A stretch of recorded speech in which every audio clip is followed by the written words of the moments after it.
तो जैसा कि पिछले एपिसोड में हमने देखा था, वांगलिंग फिलहाल अब ये वापस आ चुका था और इसके फादर पूछते हैं कि तुम्हारा क्या हुआ टाइजू।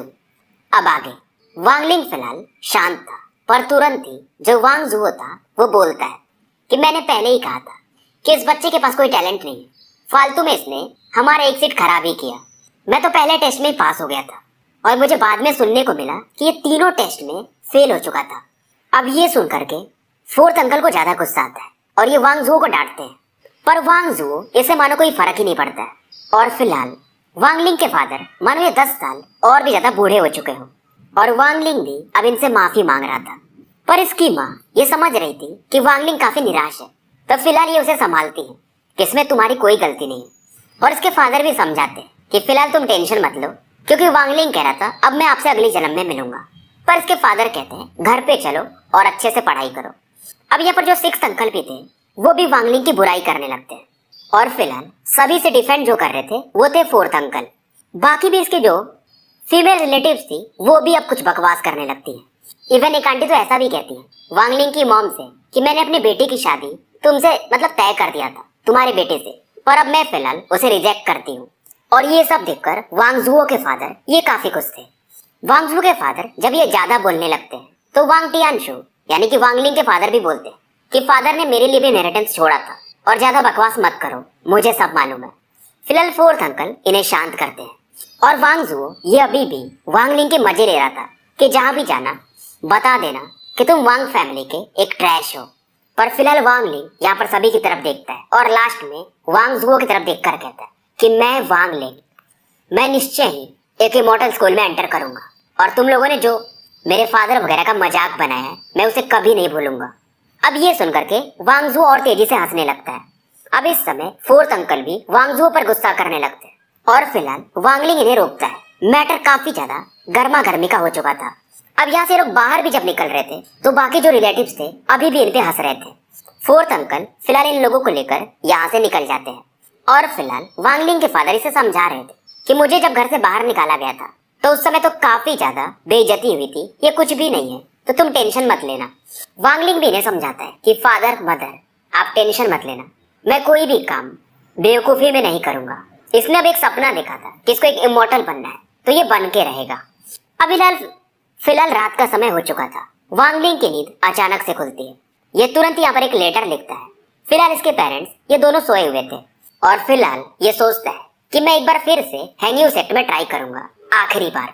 और एक बैग लेकर ये लड़का यहाँ से निकल जाता है।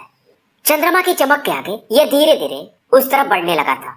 समय बीतते जाता है, 1 सप्ताह निकल चुके थे और फिलहाल ये माउंटेन के जो इनर पार्ट्स थे वहां पर एंटर कर चुका था और सामने में अब इसे हैंगयू सेट का एंट्रेंस अब ये नजर आ सकता था। हालांकि पैर में इसके कई सारे कांटे वगैरह ये अभी भी चुभे हुए थे, पर जब ये माउंटेन की तरफ देख रहा था तभी इसके पीछे से एक वाइल्ड एनिमल की आवाज सुनने को मिलती है और ये था एक व्हाइट टाइगर और ये काफी तेजी से वांगलिंग की तरफ बढ़ता है। वांगलिंग अब समझ चुका था कि मृत्यु इसकी काफी नजदीक है और ये मन ही मन कहता है कि फादर मदर मुझे माफ करना, मैंने आपकी बात नहीं मानी, ये एक गुड बाय है। और फिलहाल ये एक चोटी पर था और सीधा इस पर से ये कूद जाता है। अब जब ये कूदता है तो नीचे में बहुत सारे पेड़ थे, उनसे टकराते हुए ये नीचे गिर रहा था। हालांकि ब्रांचेस की वजह से ये मरता नहीं। कुछ समय बाद इसकी आंखें खुलती हैं, कपड़े फट चुके थे, बॉडी से खून अभी भी बह रहा था। इसे कुछ पता ही नहीं चल रहा था कि इसके बॉडी में हड्डियां भी हैं कि नहीं। आसपास जब ये देखता है तो इसके सामने में एक छोटी सी गुफा दिखाई देती है। बेसिकली ये इस गुफा में था, मतलब जब ये गिरता है तो गुफा के अंदर एक सक्शन फोर्स था जिसने कि इसे खुद खींच लिया था और इसी गुफे ने बेसिकली इसकी जान बचाई थी, क्योंकि जब ये कूदा था तो इसकी आंखें तो बंद हो चुकी थी। सीधा गिरता तो ऊपर निकल जाता। और इस समय वांगलिंग एक और चीज देखता है। थोड़ी समय बाद ही एक चिड़िया जो कि उड़ रही थी उससे भी ये गुफा खींचने लगता है। 30 मिनट तक स्ट्रगल करने के बाद ये शायद बर्ड मारी जाती है। तो ये न तो नीचे गिरा था न तो ऊपर था, यानी जब ये कूदता है तो बीच में ही किसी ऊंचाई पर एक गुफा था जो कि इसे खींच चुका था। तो पूरा नीचे जंगल था, ऊपर में पहाड़ी था, पर जाने का कोई रास्ता नहीं था। समय बीतते जाता है और वांगलिंग ये कमजोर होते जाता है, यानी कि एक तरह से ये स्लो डेथ की तरफ बढ़ते रहा था।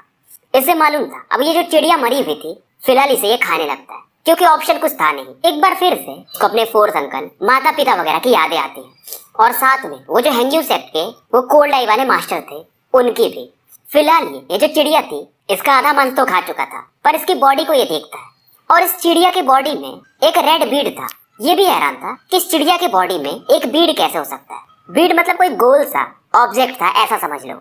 और इसे याद आता है कि जब ये गांव में रहता था तो एक बुक में इसने पढ़ा था कि जब चिड़िया कुछ लंबा जीती है, यानी कि जानवर वगैरह भी, तो उनके बॉडी में एक डांटियान बन जाता है, जिसे कि हम डाउकोर भी कह सकते हैं।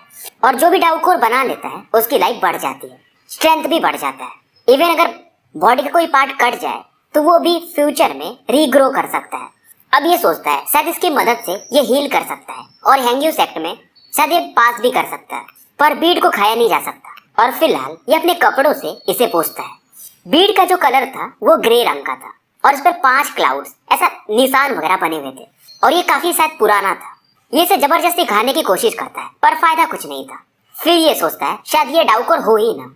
रात का समय हो चुका था और टेम्परेचर ये काफी तेजी से नीचे जाने लगता है।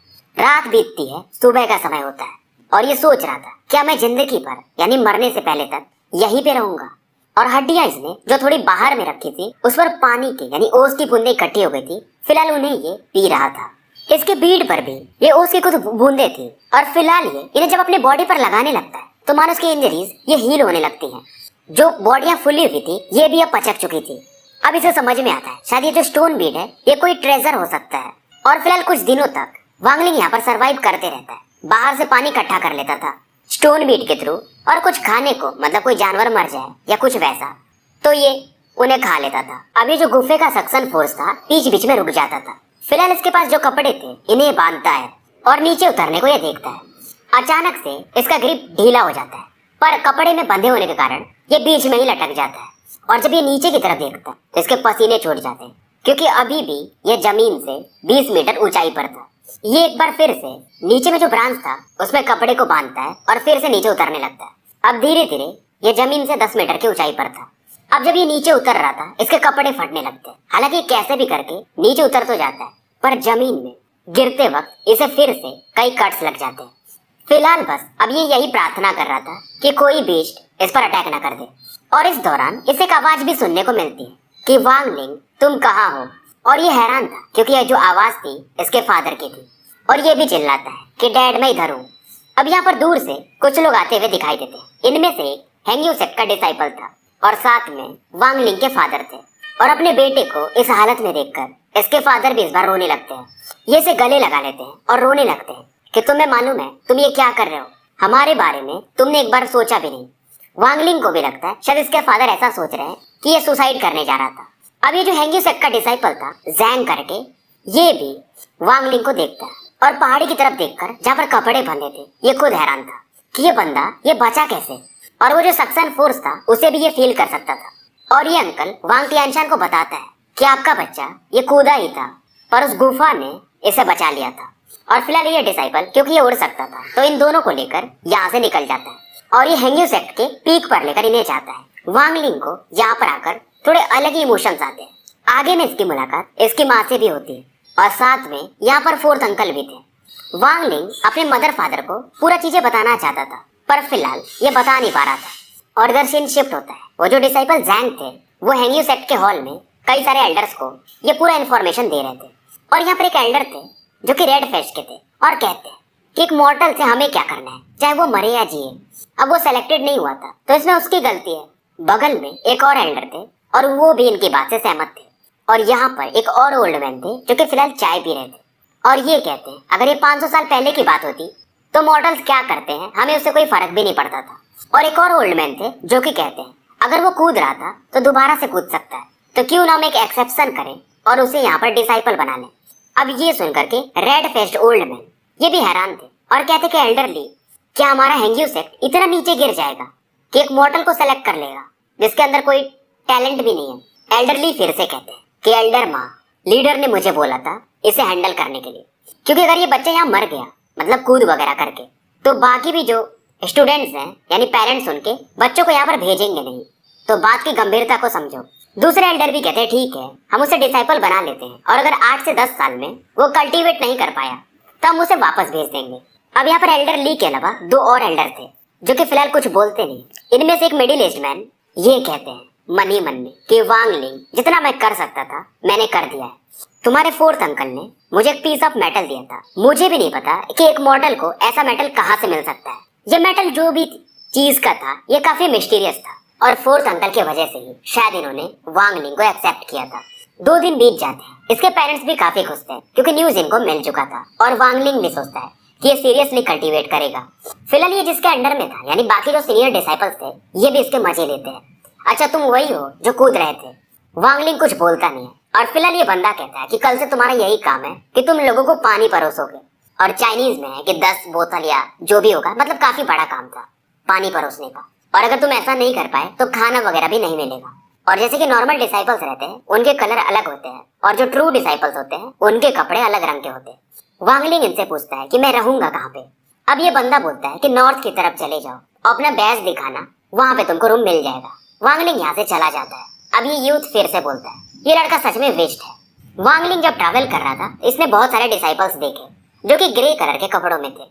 यहाँ पर इसे एक येलो क्लॉथ के डिसाइपल दिखते हैं और इन्हें ये बैज दिखाता है और ये बंदा वांग लिंग को एक रूम की तरफ इशारा कर देता है और ये बंदा भी इसे कोल्ड लुक ही दे रहा था। पर वांग लिंग को मानो अब इसको आदत हो चुकी थी।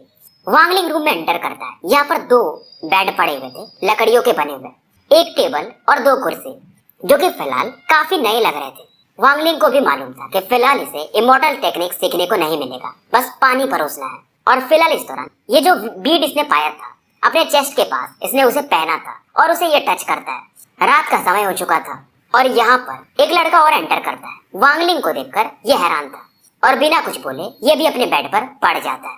फिलहाल वांग लिंग को इसके पेरेंट्स ने कुछ चिप्स वगैरह यानी ड्राई फ्रूट्स के भी पैकेट्स दिए थे तो उन्हें ये खाता है। वांग लिंग जब इन्हें खा रहा था तो वो बंदा भी फाइनली बोलता है कि क्या मुझे भी मिल सकता है। वांग लिंग भी कहता है खा सकते हो। ये बंदा भी काफी खुश हो जाता है और वांग लिंग से कहता है कि 2 दिनों से मैंने कुछ खाया नहीं है, तुम्हारा नाम क्या है वैसे। वांग लिंग इसे अपना नाम बताता है। ये भी कहता है अच्छा तो तुम ही हो वो वांग लिंग जो कि पहाड़ी पे से कूद रहे थे। अब गलती से पूरी बात बोल देता है पर इसे समझ में आता है और ये अपना नाम बताता है जैंग हू। और ये कहता है कि फिलहाल सेक्ट में तुम्हें सभी जानते हैं, मतलब तुम्हारे जो कारनामे थे, मुझे ब्लेम मत करना। वांग लिंग इससे भी नहीं बताता है कि ये कूद नहीं रहा था, सिचुएशन ही कुछ वैसा था। जांग हू भी इसे समझाता है कि अपने खानों को बचा के रखना, क्या पता तुम्हें फ्यूचर में खाना भी न मिले। ये लोग काफी बुरे हैं, यानी जो येलो कपड़े वाले लोग हैं वो हमें तो इंसान भी नहीं समझते। तो स्टोरी यहीं पे समाप्त कर